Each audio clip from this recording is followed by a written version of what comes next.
So today I will be talking about the fort of the Mont-Valérien. So I plan to talk about the significance, location, historical figures, and executions that have taken place. So to begin, I'll be talking about the significance.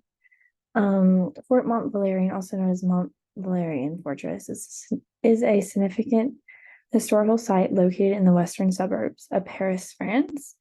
It holds great significance due to its role in various periods of French history, particularly during World War II.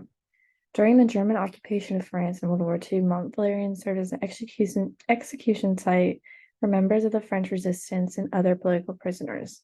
The Nazis used the fortress as a place to carry out mass executions and as a warning to those who opposed their regime.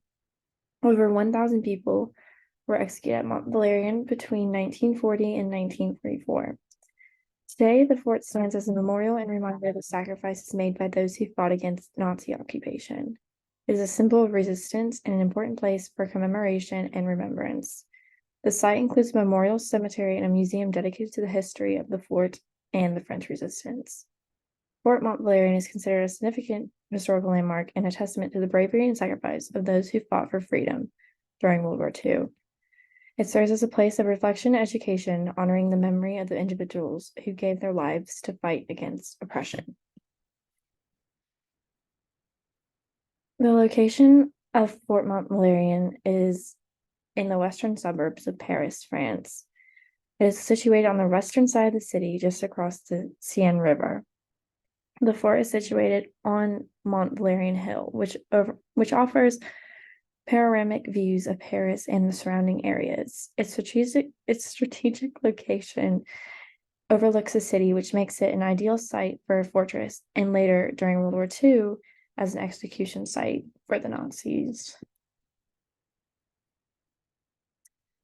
Fort Mont-Valérien has witnessed the presence and actions of several notable historical figures throughout its history. During World War II, Fort Mont-Valérien became an site of execution for members of the French resistance and other resistance fighters. Many courageous men and women who fought against the German occupation were brought to Mont-Valérien and executed, becoming martyrs in the struggle for freedom. Charles de Gaulle, the leader of the Free French forces and later the president of France, visited Fort Mont-Valérien during the war. He made speeches and held ceremonies at the fort to honor the resistance fighters who were executed there. De Gaulle considered the fort an important symbol of French resistance, sacrifice, and bravery. The fort was also visited by high-ranking Nazi officials during the German occupation of France. They oversaw the executions and used the site as a means of suppressing resistance activities and instilling fear among the population. It is important to note that the Fort Mont-Valérien primarily gained historical significance due to the fighters who lost their lives there.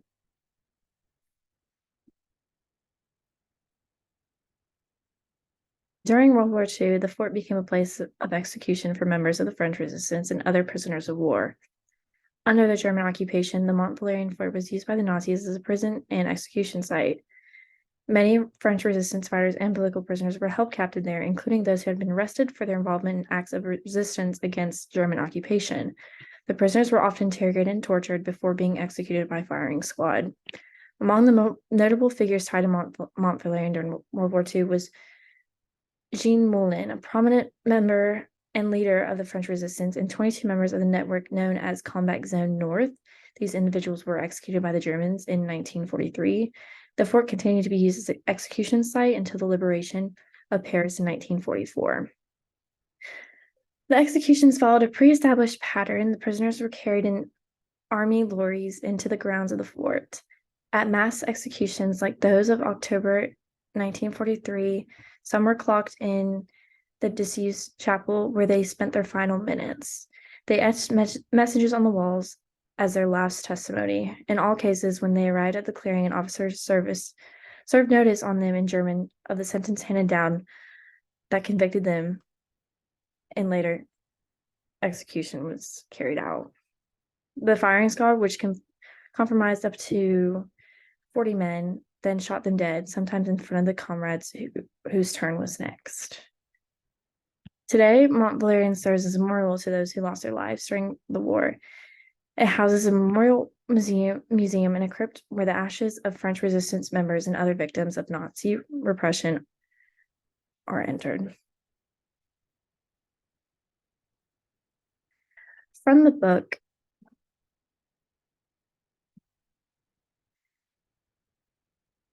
let's see. Within the book that I read, these are a few passages that specifically mention Fort Mont-Valérien. In late 1940, Lieutenant Commander Estienne de Auvers went to France to establish contacts, pick up reports, and inspect the organizations formed by his predecessors. A student of the Polytech and graduate École Navale, this devout Catholic had rallied behind General de Gaulle in September 1940 to continue the fight. Yearning to act, he landed in Brittany on December 22nd to establish the Nemrod network.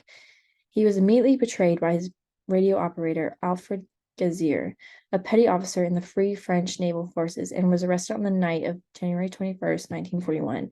Sentenced to death after a trial held between May 13th and 26th, 1941, he was executed at Mont-Valérien on August 29th, earning the distinction of becoming the first agent of Free France to be shot by the occupier.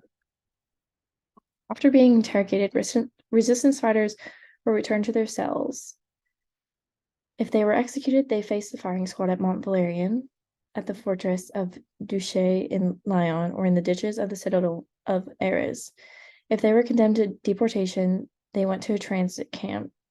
For women, especially as in 1943, they went to Fort Romainville, served the Paris region. Then the long odyssey began.